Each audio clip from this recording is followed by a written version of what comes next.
స్వతంత్రం వచ్చింది. కానీ నాన్ వైలెన్స్ తోటి ఇండియాకి స్వాతంత్రం వచ్చిందంటారు కదా. కొట్టి తీసుకున్నామంటే ఎవరు ఒప్పుకుంటారు? అందుకే ఇచ్చామన్నా. ఇది నేను చెప్పింది కాదు, నేతాజీ చెప్పింది. స్వాతంత్రం అంటే ఒకటిచ్చేది కాదు, లాక్కునేది. ఇదే వేరే దేశంలో జరుగుంటే కోహిమా బ్యాటిల్లో చనిపోయిన ప్రతి ఒక్కళ్ళది వీర మరణం అని ప్రకటించి సన్మానించేవాడు. బట్ అన్ఫార్చునేట్లీ గుర్తించడం కాదు కదా, చనిపోయిన వాళ్ళకి పెన్షన్లు కూడా ఇవ్వలేదు.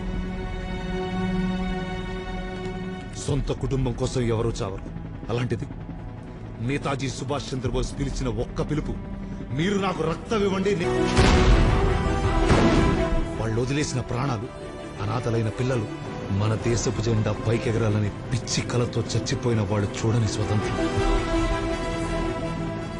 ఇప్పుడు పుట్టిన వాళ్ళకి విలువ తెలియదు. గాంధీ గారు, నెహ్రూ గారు తప్పన్న ఉద్దేశం కాదు. I don't have a problem the ones who got